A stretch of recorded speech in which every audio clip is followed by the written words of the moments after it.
My name is Khaled ALBERRY. I'm from Egypt. I work nowadays as a columnist, a daily columnist in one of Egyptian newspapers. It's called Tahrir, named after the now famous square.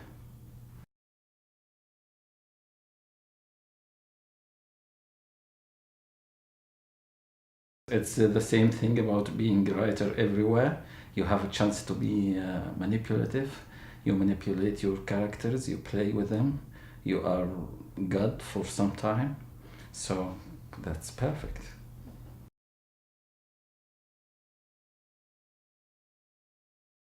Ancient history. That's the best thing about Egypt.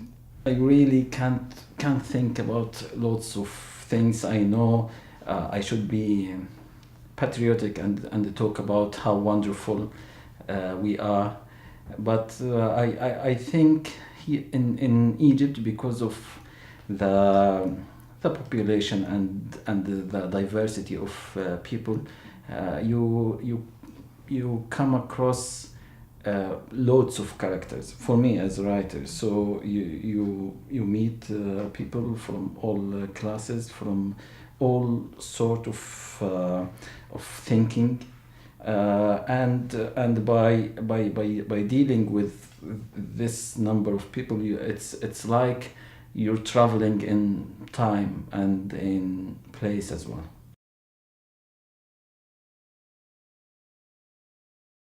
The happiest moment is when my first book was published. That's the apparent happiest moments, but there are some private happiest moments that I can't describe to people. It's when I'm really stuck, and then a twist comes to my mind. I dance. I want to invite all the neighborhood to the drinks they wish for.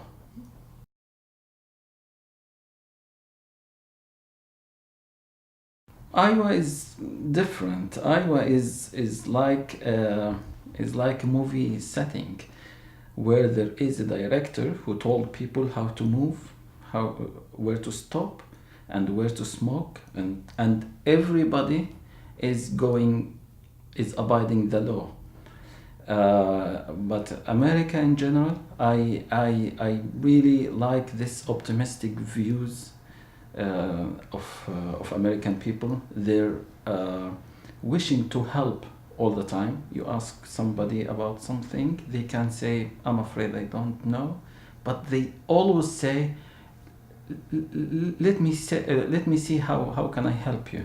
And that's really perfect. I know you can't take this for granted as Americans, but for me as a foreigner, that's really great.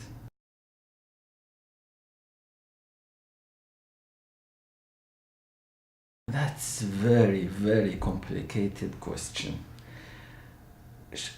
I think writers, especially in a country like Egypt, where writing doesn't pay your bills, should be supported, but not from the state, because if it is from the state, then there are conditions, and this has been done in Egypt, and it created an awkward situation where there is no differentiation between writing as propaganda and writing as a creative process. So that's a really complicated question. I'm a writer, a novelist who doesn't read novels all the time, or literature all the time. I like scientific books and history books as well, and I see literature in them, and I see imagination in them. I like books about evolution. I think that's imagination per excellence. And I also read novels, of course. So all these sort of books I read before I fell asleep. My work as a journalist in Egypt is mainly like a columnist. So I write opinion. But from my experience in general in Egypt, because I am involved in the process itself of process of publishing newspapers and so on, it's so hard to be a good journalist. Not because of lack of talents, but because of lack of laws that regulate the news production. There is no freedom of information, and when there is no freedom of information, whatever you do, you can't reach the truth. When you can't reach the truth, you can't be objective, and when you can't be objective, there is no journalism as such. So people have to do twice or tenfold the effort to produce what is acceptable, what you can describe as acceptable. And this is misery for journalism in Egypt. I wish this changed soon. I wish this changed soon. And I don't know, it needs long time, because it's culture, and culture doesn't change by decisions or laws. It needs time to develop. And I worked for the BBC, so I felt that difference in Britain. Freedom of information is guaranteed by law, so nobody can prevent you from reaching the kind of information that you want to reach, whatever it is. And there is some sort of independence in news production. So that's another important factor in deciding the quality of the news you are producing. So the difference is so big. But again, I hope we progress soon.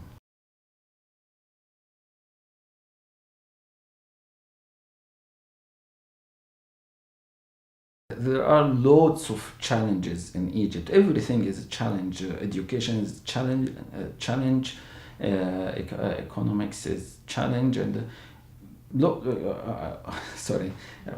education is a challenge. Economy is a challenge. Foreign relation is challenge. So lots of challenges.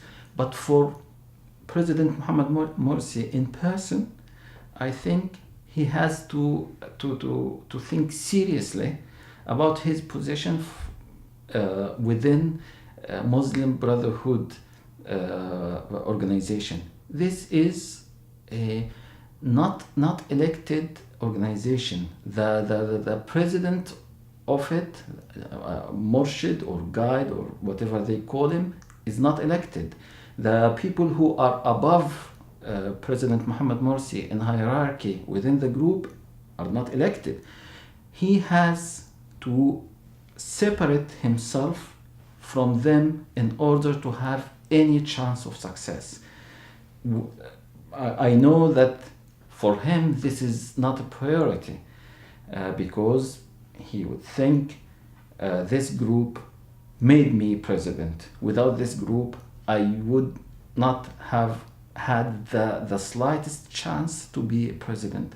But seriously, he has to do it. He has to think about it, and he has to act if he wants to really have any chance of success. When it's season for elections, everybody is talking about the big projects and that. No, I want some quick solutions for economical problems. We have to rely on tourism, on insurance companies, on these small projects that can produce quick income. Then my biggest problem for long term is education, because we have very regressive education system in Egypt, and education is everything for any nation that wants to develop.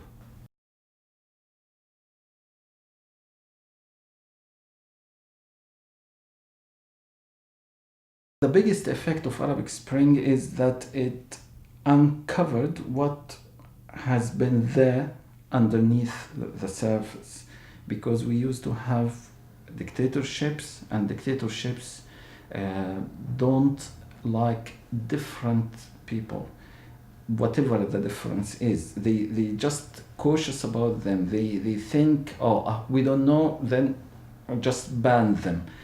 So what happened after Arabic Spring is uncovering these people who were underneath. It showed itself in music, in lyrics, because this change can express itself so quickly.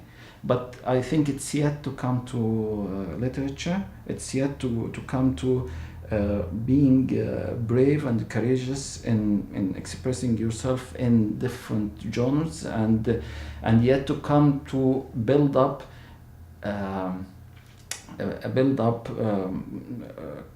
consumers of this literature, because it's a process. If nobody is paying money for literature, nobody is buying literature, so no production. Iraq was the main hub for buying books, for consuming books.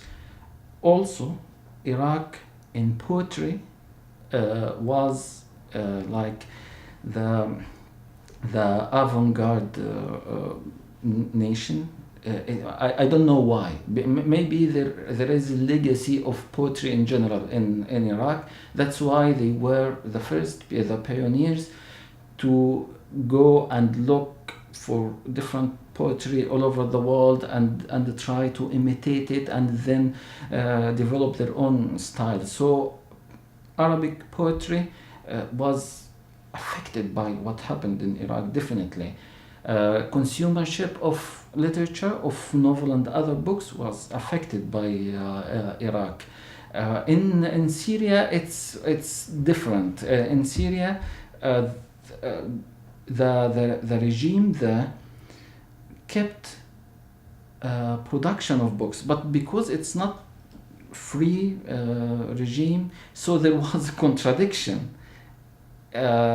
He produced books that can discuss religions and other ideas, mythology, and so on. That's rare in the Arabic region. That was good, but then politically, it was very conservative.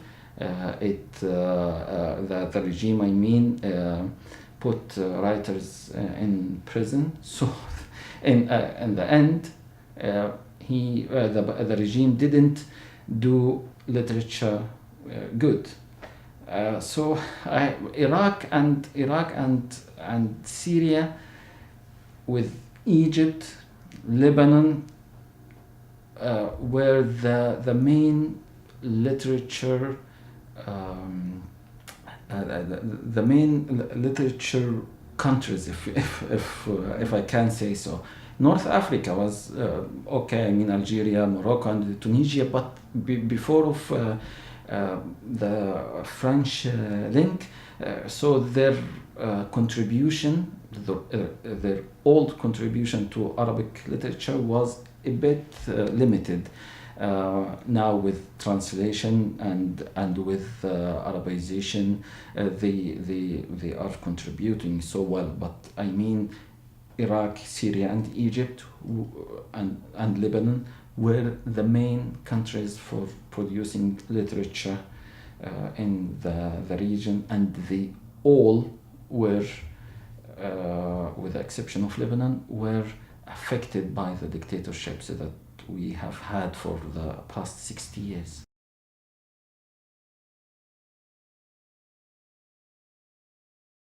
Again, I with all the patriotic feelings that I carry, I would have loved to say there was lots of these in the Arabic region, but there isn't. That's the truth. There isn't. Yet, the younger generation of Egyptian writers are are producing interesting things, and literature. It's literature that is promising. I can't compare it with the literary scene in the world outside, but it is promising, it is good, it is going to new genres of writing, and I hope within the coming 10 years the scene would change if we have the same political situation, the same atmosphere of openness.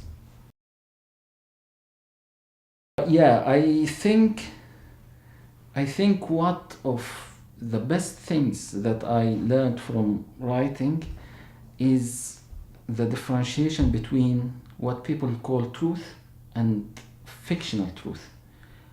And literature has taught me that fictional truth are is more honest than what people call truth, because it's I don't know how to describe it, but it's what, as human beings who live in a society, what we would have done if we were totally free, but we were not able to do so. It's our thoughts, our inner selves, and so thanks to literature that it provides us with fictional truth.